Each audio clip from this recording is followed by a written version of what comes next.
The lord. మన ప్రభు యేసు క్రీస్తు పరిశుద్ధ నామములో అందరికీ వందనాలు. అందరు బాగున్నారు కదా? ప్రభుతో ప్రతి ఉదయం అనే ఈ ఆధ్యాత్మిక కార్యక్రమానికి మిమ్మల్ని ప్రేమతో ఆహ్వానిస్తున్నాం. మీ కొరకు నిత్యం మేము ప్రార్థిస్తున్నాం. మీరు మన పరిచర్య కొరకు ప్రార్థన చేస్తారని విశ్వాసంతో కొనసాగుతూ ఉన్నాం.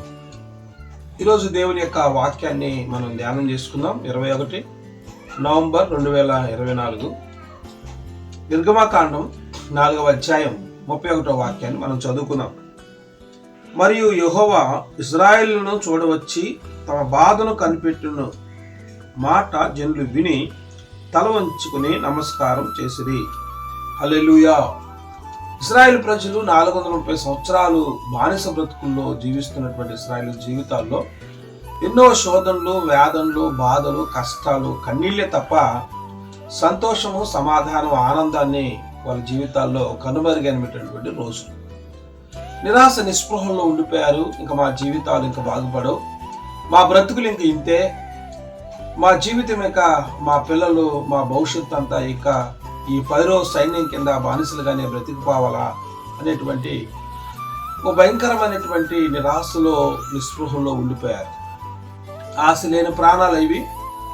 సుదూరమైన ప్రాంతంలో ఎక్కడా కనిపించినటువంటి తీరంలాగా కనిపిస్తూ ఉంది.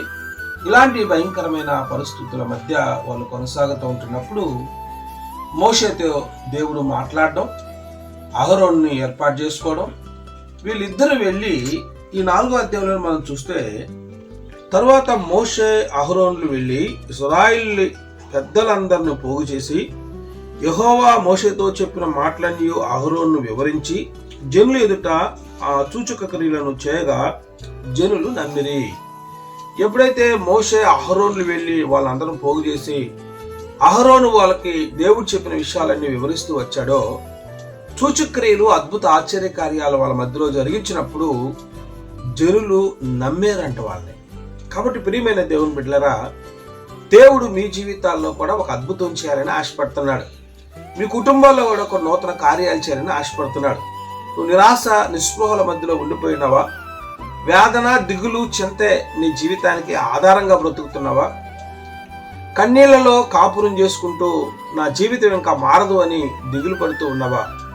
నా జీవితానికి ఇక వెలుతురే లేదా? నా జీవితం అంతా ఇంకా చీకటేనా అనేటువంటి ఆలోచనల మధ్య నువ్వు నడిపించబడతా ఉన్నావా? నా దేవుడు నీ ప్రార్థన విన్నాడు, నీ మొర విన్నాడు, నీ కష్టం విన్నాడు, నీ బాధను ఆయన చూసి ఆయన దిగువచ్చాను అంటాడు 3వ అధ్యాయంలో.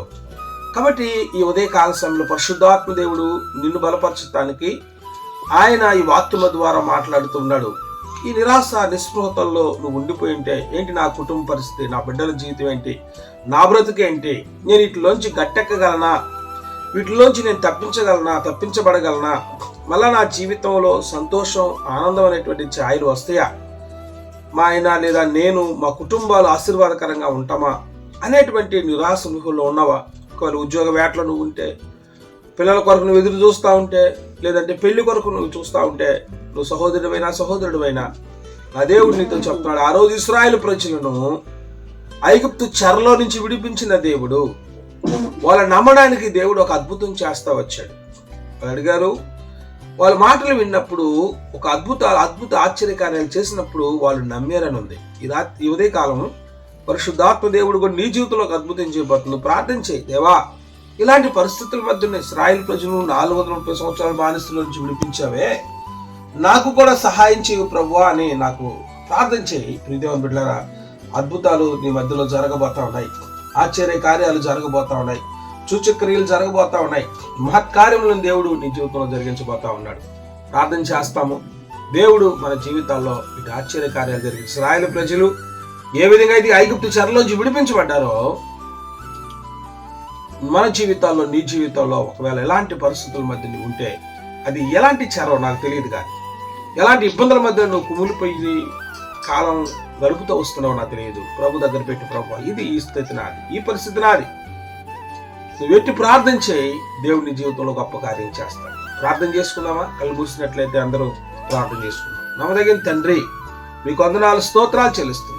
బిడ్డలు దీవించండి, ఆశీర్వదించండి, సహాయం చేసుకుని చూపమని యేసుక్రీస్తు పరిశుద్ధ నామములో ప్రార్థించి వేడుకొంచున్నాం తండ్రి.